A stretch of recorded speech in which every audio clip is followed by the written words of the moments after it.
जय सिया राम। हरिओम।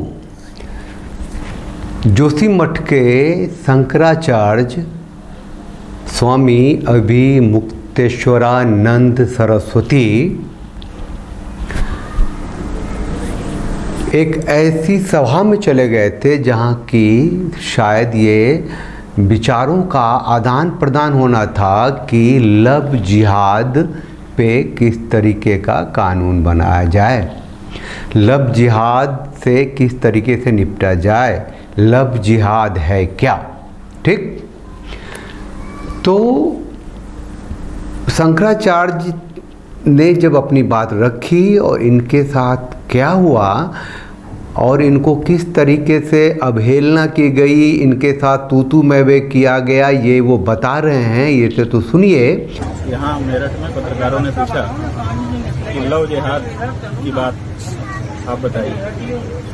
हमने कहा भाई उम्र समय का तकाजा होता है, साथ में रहने के लिए कानून बन गया है कि लड़के लड़कियां साथ रहेंगे, साथ पढ़ेंगे, भेदभाव नहीं किया जाएगा।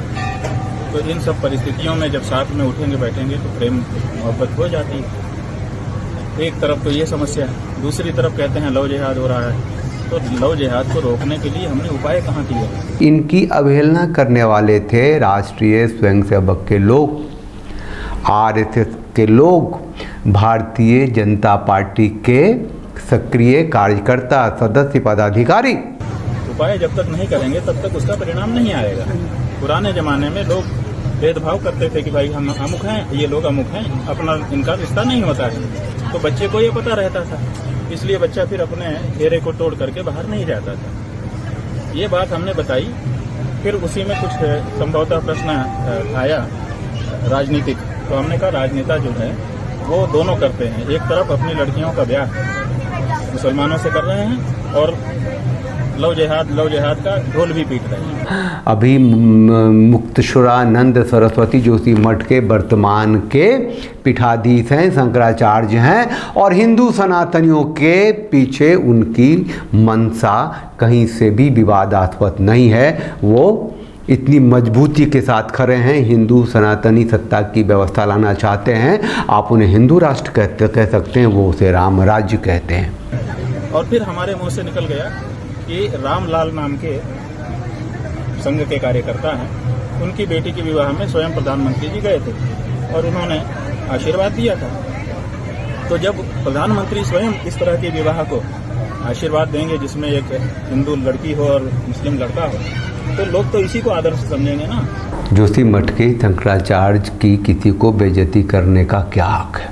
तो दोनों कैसे हो सकता है? एक तरफ आप लव जिहाद के बारे में लोगों को सचेत भी कर रहे हैं और दूसरी तरफ आशीर्वाद भी दे रहे हैं। तो कोई व्यक्ति संघ के रहे होंगे, वो खड़े हुए, उन्होंने कहा नहीं आप गलत बोल रहे हैं, वो बेटी नहीं है, रामलाल जी की बेटी के विवाह की बात नहीं है। तो हमने कहा कौन है?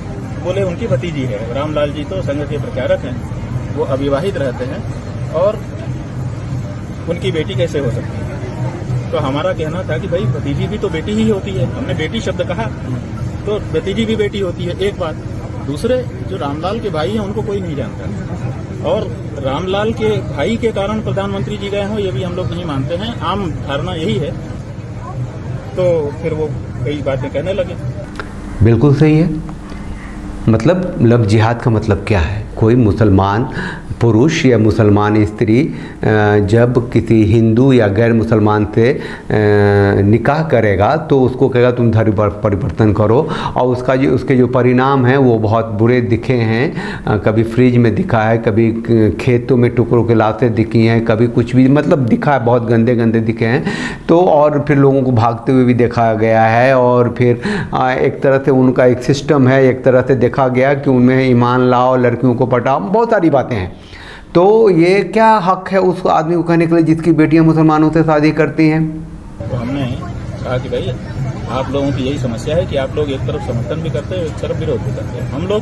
हम लोग ये नहीं करना चाहते। हम लोग चाहते हैं कि अगर विरोध करना है तो हम विरोध करें, फिर समर्थन न करें, और समर्थन करना है तो फिर विरोध न करें। दोनों के पक्ष में तर्क हैं, विपक्ष में भी तर्क हैं। ये तो जिस तरफ समाज को नेता ले जाना चाहेगा वैसे तर्क स्थापित करके ले जा सकता है। तो ये बात हुई। जैसे ही अब उनको हमने कहा भाई हमको गलत कहने के, वो कहने लगे नहीं तो गलत कह रहे हो, आप गलत नहीं करना चाहिए। हमने कहा भाई हमने गलत क्या कहा, भतीजी की बेटी होती ही है, आप ही कह रहे हैं। तो यहाँ पर जितने लोग खड़े हैं उनसे पूछ लीजिए भतीजी बेटी होती है कि नहीं, तो सबने कहा बेटी होती है। इतने में कोई सांसद आ गए, भीड़ थी बहुत, तो लोगों ने कहा ये सांसद जी हैं।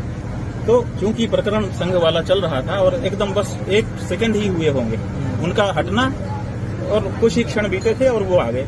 तो हमने कहा भाई ये भी संघ ही के हैं, अगर संघ के हैं तो फिर इनके साथ भी वही बात। तो वो बहुत देश में आ गए और आकर के कहने लगे तुम सन्यासी नहीं हो, तुम ये नहीं हो, तुम ये नहीं हो। हमने कहा भैया हम जो हैं सो वही हैं, आप प्रमाण पत्र देने वाले कोई होते नहीं हो, और हम जो बस सच है वही सच कह रहे हैं। आरएसएस के कई ऐसे हैं जिनके बेटियां मुसलमानों से शादी की हैं, बड़े बड़े लोग हैं, एक एक करके आप देखते चले जाओ, आपको महसूस होगा कि लोग लोगों को बरगलाने के लिए लव जिहाद की बात करते हैं और ख़ुद इनके बच्चे जो हैं मुसलमानों से शादी करते हैं। अरे सुब्रमण्यम स्वामी की बेटी भी मुसलमान से शादी की हुई है। मुख्तार की पत्नी सीमा नकवी हिंदू है और दोनों ने प्रेम विवाह किया है। सैयद शहनवाज हुसैन की हिंदू धर्म पत्नी रेणु हुसैन स्कूल टीचर हैं। सुहासिनी हैदर बीजेपी के दिग्गज नेता सुब्रमण्यम स्वामी की बेटी सुहासिनी हैदर एक वरिष्ठ पत्रकार है और उन्होंने नदीम हैदर से शादी की है। बीजेपी के टॉप लीडर्स के जवाई भी मुसलमान हैं, नहीं है? अभी अभी और शादी हुई है, पता नहीं, मैं नाम हिसाब ही नहीं रखता, पहले 2-4 थे, अब तो लाइन लगा के मुसलमान जवाई हैं इनके। श्रेया गुप्ता बीजेपी के एक और कद्दावर नेता हैं रामलाल गुप्ता, ही उनकी भतीजी श्रेया गुप्ता ने फैजान करीम नाम के मुस्लिम युवक से शादी रचाई थी। तो फिर लव जिहाद का मतलब क्या है कि ज़बरदस्ती जो करे वो लव जिहाद है, ठग के करे वो लव जिहाद है। उसे नहीं चाहते हैं तो उसको उसी रूप में प्रचारित करो, उसको हिंदू मुसलमान के रूप में प्रचारित क्यों किया? जबकि हकीकत ये है कि जो भी गैर मुसलमान है अगर वो मुसलमान से विवाह करता है ये सोच के कि इंटरफेथ के भी हैं तो क्या होगा, वो अपना धर्म माने या संभव है? ऐसा होता नहीं है। बड़े बड़े एग्जाम्पल देख लीजिएगा, फिल्मी हीरो से लेकर के और राष्ट्रीय चेतना से जुड़े लोगों तक को जिन्होंने भी मुसलमानों से शादी की मुसलमान ही बने, उनके बच्चों का नाम मुसलमान ही है। आपको ठगने के लिए भले कुछ भी कर ले, है ना? तो ये बात समझने की है और शंकराचार्य ने बहुत ही सही कहा है। और सच यही है कि आप ही लोग दोनों करते हो।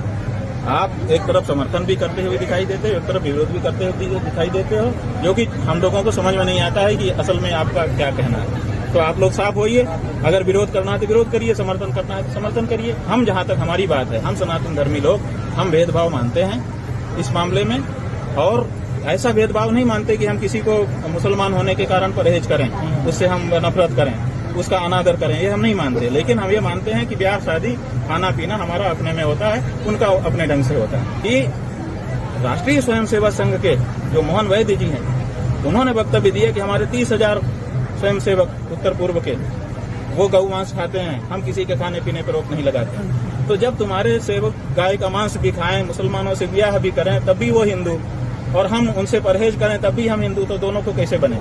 तो इसका मतलब कि 2 तरह के हिंदू हो रहे हैं। तो भैया हम तो सनातनी के आचार्य हैं और सनातनी के ही आचार्य बने रहना चाहते हैं, और सनातन के अनुसार ही हम ये जो कहते हैं सब में परमात्मा को देखो, किसी का अपमान मत करो, लेकिन अपना जो परंपरा है, संस्कृति है, उसको बनाए रखते हुए आप संस्कृति का संकरीकरण मत करो। कि जब आपके आरएसएस के लोग, जब आपके भारतीय जनता पार्टी के लोग, जब आपके नेता मुसलमानों से ब्याह करेंगे, शादी करेंगे और उसको 5 स्टार होटल में जाकर सेलिब्रेट करेंगे, उसको जाकर आशीर्वाद देने जाएंगे और आपके प्रधानमंत्री भी उसमें शामिल होंगे, तो ये लव जिहाद पे आप जो कानून बना रहे हैं उसकी जड़ कहाँ है? शंकराचार्यों का बहुत बहुत सम्मान है। हम दुखी हैं कि उनके साथ मानहानि हुई है, बहुत बुरा व्यवहार हुआ है। जय सिया राम, हरिओम।